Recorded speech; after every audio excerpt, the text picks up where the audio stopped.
The Great War, the war to end all wars. We'll see how that goes. The Great War is what World War One, or what in America we call World War One. That's what is known as the Great War in most of the rest of the world, especially Europe.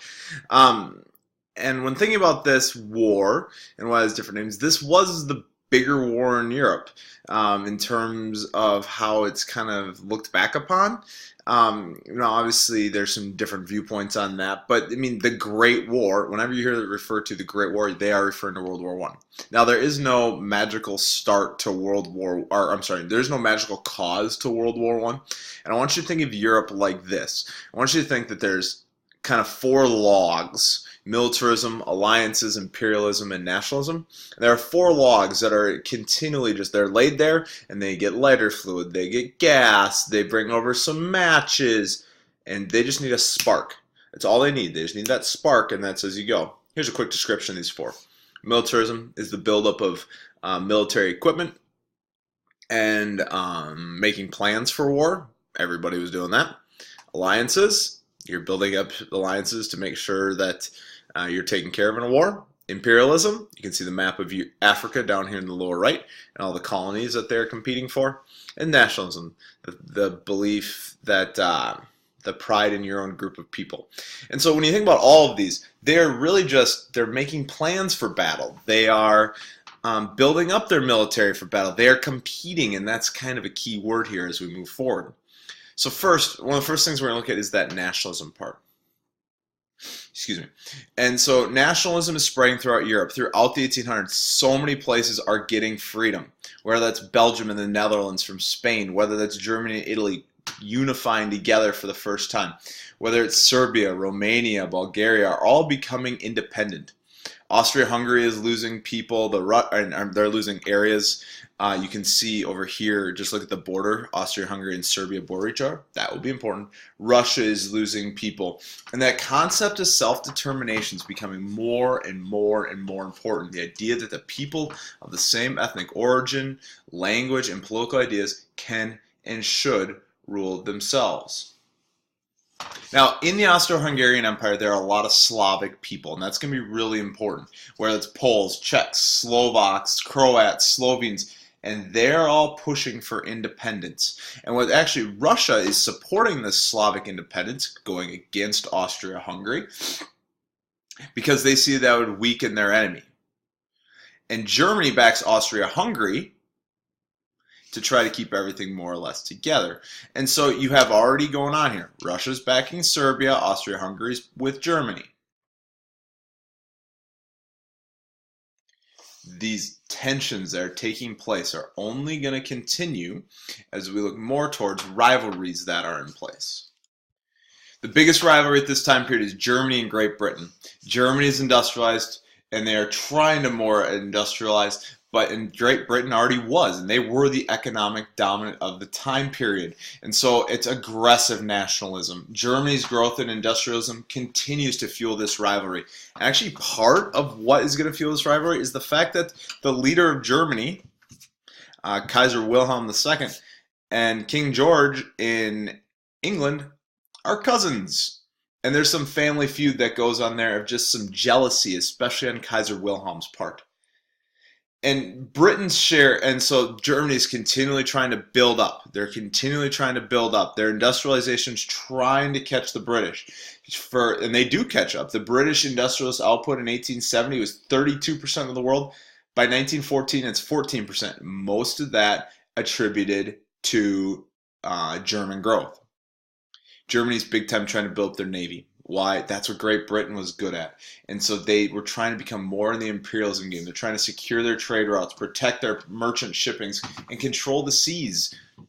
Sounds like something that might be a little rivalry going on here. And so Germany builds these huge battleships. Oh, and Britain already had them. Britain had the dreadnoughts. I'm sorry, Germany. And both sides end up just building dreadnought after dreadnought after dreadnought in almost like an arms race.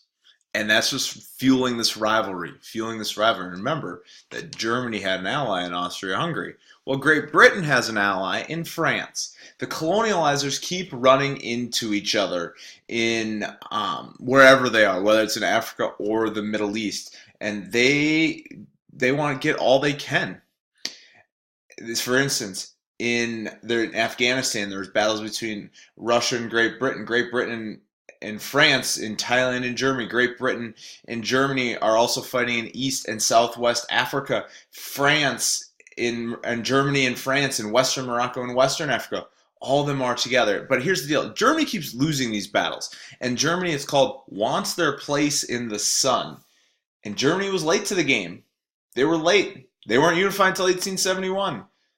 France and Germany almost go to war in 1905 over Morocco. There's wars in the Balkans in 1912 and 1913 over Bulgaria, Germany, Montenegro, Serbia, and Romania. They just want to compete. In both places, they're calling each other names. They're using political cartoons. I mean, they are doing whatever it takes to call each other out. And these sides keep forming. Great Britain and France become more aligned. Germany and Austria-Hungary are aligned. And Russia is going against Austria-Hungary. So Russia is going to join France and Great Britain. And that is where we see these alliances forming. The Central Powers. Why are they the Central Powers? They're in the middle of Central Europe. It's Germany and Austria-Hungary. Excuse me. It's also partly due to the economics of the time period. That Germany and Austria-Hungary had formed an alliance called the Dual Alliance in 1879. It was a dual alliance and an offensive pact that if Russia attacked, neutral if everybody else did, but if Russia attacked, they would help each other. Germany was afraid of France attacking. Austria was afraid of Russia attacking. So Italy gets added 3 years later in 1882. But Italy is mainly on the outside sort of things. Italy's on the outside sort of things. So they never really completely join in. But the Ottomans are with them as well. And the Ottomans are going to join they're going to join later.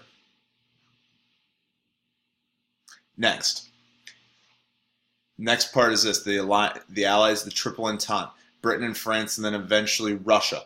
France had never forgiven Germany for this war in 1870-1871, the Franco-Prussian War.